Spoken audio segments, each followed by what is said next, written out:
कर्ज लेन देन तथा गवाह का निर्णय। कर्जदार से अपना कर्जा मिलने के लिए महाजन कहे तो उसका धन राजा सबूत लेकर दिला दे। जिन जिन उपायों से महाजन अपना रुपया पास के, उन उपायों से दिलाने की कोशिश करे। महाजन धर्म से, दावे से, कपट से, दबाव से और पांचवें उचित जबरदस्ती से अपना धन वसूल करे। यदि महाजन ऋणी से खुद अपना धन वसूल कर ले तो उस पर राजा कोई मुकदमा ना करे। धनी के धन को कर्जदार ना कबूल करे और महाजन साक्षी, गवाह और लेख से साबित कर दे तो राजा उसको धन दिला दे और ऋणी के ऊपर शक्ति के अनुसार दंड भी करे। राज्यसभा में ऋणी से कहा जाए महाजन का कर्जा अदा कर दो, तो भी वह इनकार करे तो राजा साक्षी, दस्तावेज वगैरह पेश करने की आज्ञा दे।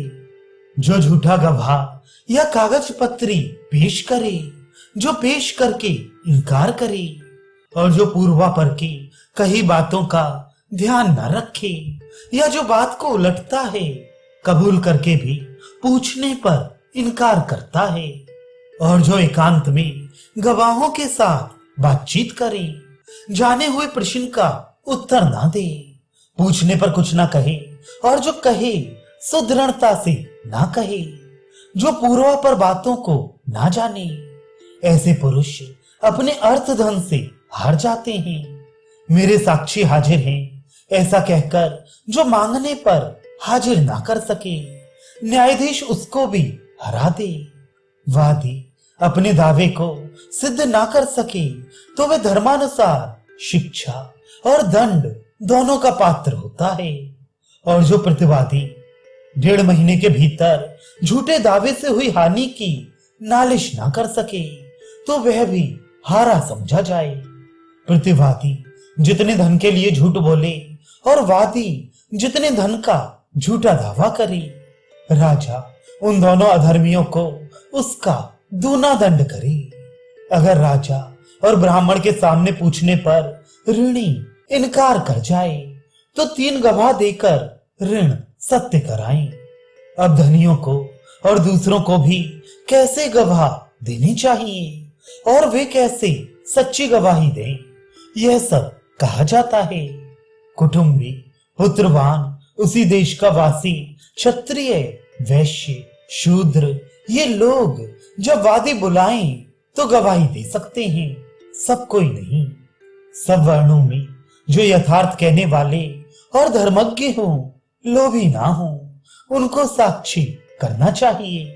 दावे में न धन के संबंधी को, न सगे संबंधी को, न मित्र को, न शत्रु को, न झूठी शपथ करने वाले को, न रोगी को और न पहले किसी अपराध में शरीक हो, उनको गवाही करना चाहिए। राजा को, कारीगर को, नट को, वेद पाठी को, सन्यासी और त्यागी को, कारीगर को, पराधीन को, क्रूर को, अधर्मी को, बुढ़े को, बालक को, एक ही मनुष्य को, चांडाल, भंगी को, लूले लंगड़े को भी गवाह ना करे। रोगों से दुखी, नशाबाज, उन्मत्त, भूख प्यास से दुखी, थका, काम पीड़ित, क्रोधी और चोर को भी गवाह ना माने। स्त्रियों की गवाही स्त्रियां, द्विजों की गवाही समान वर्ण के द्विज, शूद्रों की गवाही शूद्र और भंगी की आदि की गवाही भंगी दे। घर के भीतर, वन में और खून में कोई भी जानने वाला पुरुष गवाह हो सकता है। कोई योग्य गवाह ना मिले तो स्त्री, बालक, बूढ़े, शिष्य, संबंधी, दास और नौकर चाकर भी गवाह हो सकते हैं। बालक, बूढ़े और रोगियों के झूठ बोलने का संभावना हो सकती है, इसलिए उनके कहने पर भरोसा ना रखे और चंचल चित्त मनुष्य को भी विश्वासी ना जाने। संपूर्ण साहस के काम खून, डाका, आग लगा देना और चोरी, व्यभिचार, गाली और मारपीट में साक्षियों की अधिक परीक्षा जांच ना करे। दोनों तरफ के गवाहों में यदि एक दूसरे के विपरीत कहे तो जिसका अधिक लोग कहें वही बात मानी जाए, और जहां दोनों विपरीत कहने वाले समान हो, वहां जिधर के गवाह गुणवान हो उधर की बात सही मानी, और दोनों ही तरफ गुणी हो तो धर्मात्मा दुजों की गवाही ठीक करे। जिसने आंखों से देखा हो या जिसने खुद कानों से सुना हो उसकी गवाही मानी जाती है। उसमें सच बोलने वाला साक्षी धर्म अर्थ से नहीं हारता। जो पुरुष आर्य सभा में देखे सुने के विरुद्ध गवाही देता है वह उल्टे सिर नरक में पड़ता है, स्वर्ग से रहित हो जाता है।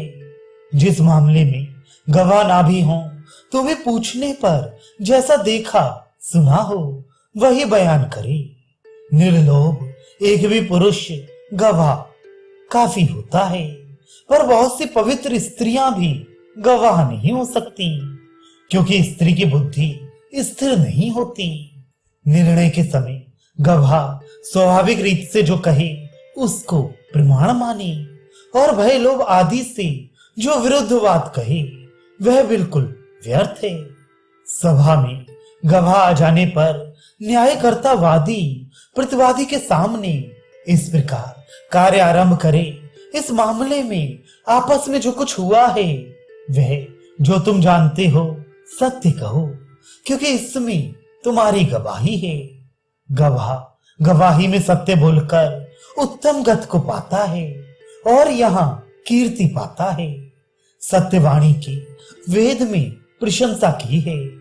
गवाही में झूठ बोलने वाला 100 जन्म तक वरुण के पाशों से बांधा जाता है, इसलिए साक्षी सत्य देनी चाहिए। साक्षी सत्य से पवित्र होता है, सत्य से धर्म बढ़ता है। इस कारण सब जाति के गवाहों को सत्य बोलना चाहिए। अपना आत्मा ही अपना साक्षी है, आत्मा ही अपने को सद्गति देता है। इसलिए मनुष्यों के उत्तम साक्षी अपने आत्मा का झूठ साक्षी से अपमान ना करे।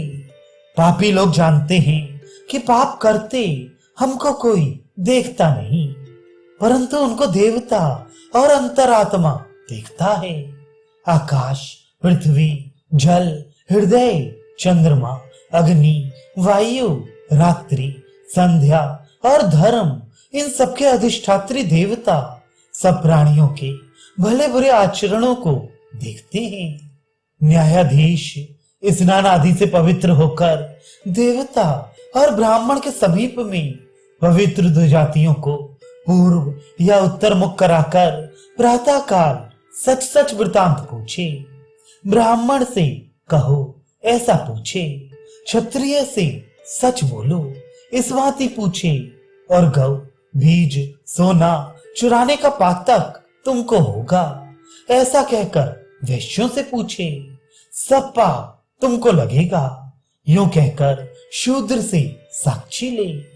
ब्राह्मण स्त्री बालक को मारने वाले को और मित्रद्रोही कृतघ्न को जो लोक मिलते हैं वे ही लोक झूठ बोलने वाले को मिलते हैं। हे भद्र पुरुष, जन्म से लेकर तूने जो कुछ पुण्य किया है वह सब झूठी गवाही देगा तो कुत्ते को पहुंचेगा। हे भद्र, तू ये जो मानता है कि मैं अकेला जीवात्मा हूं सो ना मान, क्योंकि पुण्य पाप को देखने वाला अंतर्यामी नित्य हृदय में ही स्थित है। यम रूप वैवस्वत देव हृदय में स्थित है। उसमें विश्वास रखने से गंगा और कुरुक्षेत्र जाने की जरूरत नहीं है। जो झूठी गवाही देता है उसको नंगा सिर मुड़ाकर, भूखा प्यासा और अंधा होकर, हाथ में ठीकरा लेकर शत्रु के घर भीख मांगने जाना पड़ता है। जो झूठ साक्षी पूछने पर देता है वह पापी नीचे सिर होकर अंधेरे नरक में पड़ता है। जो सभा में बिना देखी बात बनाकर बोलता है वह अंधा होकर कांटा सहित मछली खाता है। साक्षी के समय जिसकी जीवात्मा असत्य की शंका नहीं करता उससे अच्छा देवगण दूसरे को नहीं मानते। हे सोम, जिस साक्षी में झूठ बोलने वाला जितने बांधवों के मारने का फल पाता है, वे यूं है। पशु के बारे में झूठ बोलने से 5 बांधवों की हत्या का पातक होता है। गौ के विषय में 10, घोड़े के 100 और पुरुष के लिए 1000 की हत्या का पातक लगता है। स्वर्ण के लिए बोलने से पैदा हुए या होने वालों की हत्या को पाता है, और भूमि के लिए कहने से संपूर्ण प्राणियों के वध को करता है। इसलिए भूमि के बारे में कभी झूठी साक्षी ना दे। सरोवर के जल, स्त्री संभोग, जल से पैदा मोती और नीलम आदि रत्नों के लिए झूठी गवाही देने से भूमि का सा दोष होता है। इन सब पातकों को समझकर जैसा देखा या सुना है वही ठीक ठीक कहो। गोपालक, बनिया, बढ़ई, लोहार, गाने बजाने का काम करने वाले, नौकरी करने वाले और ब्याजखोर ब्राह्मणों से गवाही लेते समय शूद्र के समान प्रश्न सवाल करे। जो मनुष्य जानता हुआ भी धर्मवश झूठ बोले तो वह स्वर्गलोक से पतित नहीं होता, क्योंकि उस असत्य को देववाणी कहते हैं। जिस मामले में शूद्र, वैश्य, क्षत्रिय और ब्राह्मणों के प्राण जाते हों, वहां साक्षी झूठ बोले, वह झूठ भी सत्य से श्रेष्ठ है। झूठे गवाहों को उस पाप से छुटकारा पाने के लिए वाणी देवता के लिए चरु बनाकर सरस्वती देवी का पूजन करना चाहिए, अथवा कूष्मांड मंत्रों से हवन करे, या वरुण देवता के मंत्र से अथवा जल देवता के मंत्र से हवन करे। कर्जे के बारे में साक्षी निरोग होने पर 3 दिन तक ना आए तो महाजन अपना सब ऋण पाए, और धन का दशांश गवाह पर दंड करे। गवाह को 7 दिन के भीतर रोग, अग्नि, स्त्री पुत्र आदि के मृत्यु की आपत्ति हो जाए तो उसको दंड ना करे। जिन वादी और प्रतिवादियों के गवाह ना हो, उनका ठीक तत्व समझ में ना आए तो शपथ कसम से भी निर्णय कर ले। महर्षि और देवताओं ने भी शपथ की थी। विश्वामित्र ने वशिष्ठ पर हत्या लगाई थी, तब उन्होंने राजा पैजवन के समीप शपथ की थी। बुद्धिमान पुरुष थोड़ी बात के लिए शपथ ना करे। वृथा शपथ से लोक परलोक दोनों बिगड़ते हैं। स्त्रियों में, विवाह में, गौओं के कुछ नुकसान करने में, यथार्थ काष्ठ संग्रह में और ब्राह्मण की आपत्ति में झूठा शपथ करने से पाप नहीं लगता। ब्राह्मण को सत्य की शपथ दे, क्षत्रिय को सवारी और शस्त्र की दे, वैश्य को गौ, अन्न और स्वर्ण की, और शूद्र को सब पातक लगने की शपथ दे, अथवा शूद्र से शपथ में अग्नि उठवाए, जल में गोता लगवाए और उसके पुत्र या स्त्री के ऊपर हाथ रखवाए। जिसको अग्नि ना जलाए, जल में ना डूबे और अचानक सिर पर आपत्ति ना पड़ जाए, उसको शपथ में पवित्र जानना। पूर्व काल में वत्स ऋषि के ऊपर उनके छोटे भाई ने कलंक लगाया था कि तू शूद्रा के गर्भ का है। तब वत्स ने अग्नि में प्रवेश किया था, पर सत्यवश अग्नि ने उनका एक रोम भी नहीं जलाया। जिन जिन मुकदमों में झूठी गवाही दी, ऐसा निश्चय हो उनको फिर से उलटकर परीक्षा करें। लोभ, मोह, भय, मित्रता, काम, क्रोध, अज्ञान और लड़कपन से गवाही झूठी कही जाती है। इनमें किसी एक कारण से जो झूठी गवाही दे, उसके दंडों का निर्धारण क्रम से इस प्रकार है। लोभ से झूठी गवाही देने पर 1000 पण दंड, मुंह से कहने वाले पर प्रथम साहस अर्थात 250 पण, भय से देने पर मध्यम साहस का दूना और मित्रता से कारण प्रथम साहस का चौगुना 1000 पण दंड दे। काम से 10 गुना पूर्व साहस, क्रोध से तिगुना मध्यम साहस अज्ञान से पूरे 200 पर्ण और मूर्खता से झूठ कहने पर 100 पर्ण दंड जुर्माना करे। सत्य धर्म की रक्षा और अधर्म को रोकने के लिए ऋषियों ने इन दंडों को कहा है। धार्मिक राजा झूठी गवाही देने वाले तीनों वर्णों को अपराध के अनुसार दंड देकर देश से निकाल दे और ब्राह्मण को दंड ना देकर देश निकाला ही करे। स्वयंभू मनु ने दंड देने के 10 स्थान कहे हैं, पर ब्राह्मण को देश निकाले की ही सजा है। लिंग, पेट, जीव, हाथ, पैर और आंख, नाक, कान, धन और शरीर, ये 10 दंड देने के स्थान हैं। अपराध और दंड सहने की शक्ति और देश काल का विचार करके अपराधियों को दंड दे। अन्याय से दंड देना इस लोक में यश और कीर्ति का नाशक होता है, परलोक का बाधक है। निरपराधियों को दंड और अपराधियों को दंड ना देने से राजा की बड़ी अकीर्ति होती है, अयश मिलता है और नरक में पड़ता है। प्रथम अपराध में वाग्दंड समझा दे, फिर अपराध करे तो धिक्कार लानत दे, उसके बाद करे तो जुर्माना करे, फिर भी करे तो शरीर दंड दे। जब देह दंड से भी अपराधियों को वश में ना कर सके तो इन चारों दंडों का प्रयोग करे। लोक में व्यवहार के लिए सोना चांदी आदि की जो संज्ञा माप तौल प्रसिद्ध है वह यहाँ कही जाती है। मकान के झरोखे से आने वाली सूर्य किरणों में जो छोटे छोटे धूल के कण दिखलाई देते हैं वह प्रथम मान है, उसको त्रस रेणु कहते हैं।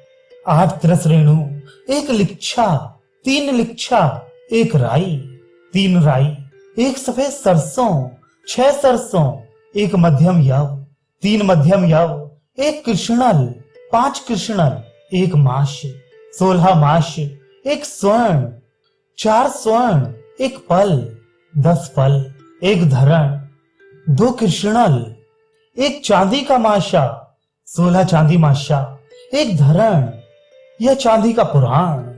तांबे के कलश भर के पर्ण पैसे को कारशापण कहते हैं।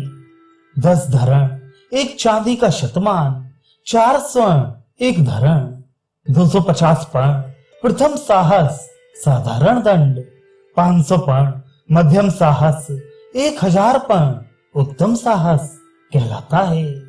यदि ऋणी सभा में महाजन का रुपया देना कबूल करे तो सैकड़े 5 दंड देने योग्य है और इनकार करे तो सैकड़े पर 10 दंड दे। वशिष्ठ के नियमानुसार सैकड़े का 80वां भाग अर्थात ₹1.25 सैकड़ा ब्याज ले अथवा ₹2 सैकड़ा ब्याज ले। ₹2 सैकड़ा ब्याज लेने से दोष नहीं लगता।